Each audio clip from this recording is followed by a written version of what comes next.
Hello guys, welcome back to my channel. അപ്പം ഇന്നൊരു get ready with me ആണ് കേട്ടോ, കോളേജിൽ പോകുന്നത്. അതിൻ്റെ കൂടെ എനിക്കുണ്ടായ കുറച്ച് ഇൻസിഡൻസും കൂടെ പറയാം. നിങ്ങൾക്ക് ഇത് റിലേറ്റ് ചെയ്യാൻ പറ്റുമായിരിക്കും. ഞാനാണെങ്കിൽ ആദ്യം ഇവിടെ ഒന്നും പഠിക്കണ്ട എന്ന് വിചാരിച്ച ഒരാളാട്ടോ.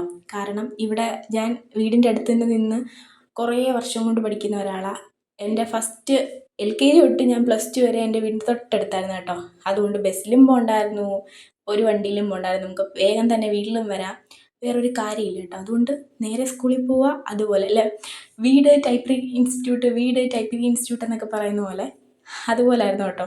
അപ്പം ഞാൻ വിചാരിച്ചു വേണ്ട, എന്തായാലും പോവാം, ഇനി ഇവിടുന്ന് മാറി നിന്ന് ഒന്ന് പഠിക്കാം എന്നൊക്കെ വിചാരിച്ചു കേട്ടോ. പക്ഷെ അതൊന്നും എന്നിട്ട് പക്ഷെ ദൈവത്തിൻ്റെ വിധി, ഞാൻ കുറേ കാര്യങ്ങളൊക്കെ ചെയ്തു, അതിന് പോകാനായിട്ടെല്ലാം റെഡിയാക്കി. ഈവൻ ഡ്രസ്സ് വരെ എടുത്തു ഗൈസ്. ഡ്രസ്സെല്ലാം എടുത്ത് സെറ്റാക്കി വെച്ച് എല്ലായിടത്തും ഞാൻ വീട്ടിൽ അടി ഉണ്ടാക്കി. അപ്പം വീട്ടിൽ എന്നെ വിടാൻ ഒട്ടും താല്പര്യമില്ലായിരുന്നു കേട്ടോ. കണ്ണെഴുതിയത് എങ്ങനെയുണ്ട് ഗൈസ്? ഇതിൻ്റെ ഇടയ്ക്ക് ഓണത്തിൻ്റെ ഇടയ്ക്ക് പുട്ട് കച്ചവടം എന്ന് പറയുന്ന പോലെ ഇതിൻ്റെ ഇടയ്ക്ക് കണ്ണെഴുതിയത് എങ്ങനെയുണ്ട് ഗൈസ്?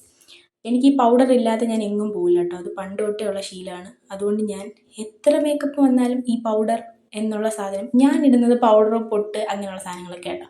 ഇപ്പോഴാട്ടോ ലാക്ടോ കലാമിനൊക്കെ ഇടുന്നത്. കാരണം ഓയിലി സ്കിൻ ആണ്ട് അത് നല്ല കേട്ടോ. അതൊക്കെ ഇട്ട് എനിക്ക് വലിയ മേക്കപ്പിനെ പറ്റിയൊന്നും അറിയത്തില്ല കേട്ടോ. അപ്പം ഞാൻ വിചാരിച്ചു പോവാം എന്നെല്ലാം റെഡിയാക്കി. ഒരു ഇൻസ്റ്റിറ്റ്യൂട്ടിൽ പോയി അഡ്മിഷൻ്റെ കാര്യങ്ങളൊക്കെ ചെയ്ത് പൈസയൊക്കെ അടച്ചു. അങ്ങനെ പല കാര്യങ്ങളൊക്കെ ചെയ്തു കേട്ടോ. എന്നിട്ടും ഞാൻ അടുത്തുള്ളത് പോലും തപ്പുന്നില്ല എനിക്കിങ്ങനൊരു കോഴ്സ്. കാരണം ഇങ്ങനൊരു കോഴ്സ് ഇവിടെയൊക്കെ വളരെ കുറവാണ് കേട്ടോ.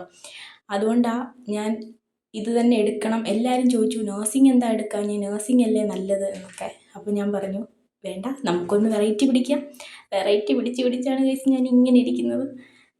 ഞാനവിടെ എന്താണ് പറഞ്ഞിട്ടുണ്ടെന്ന് ചിരിച്ചേട്ടോ. ഇന്ന് വെള്ളിയാഴ്ച കണ്ടാണ് ഒരു പ്രത്യേക സന്തോഷം.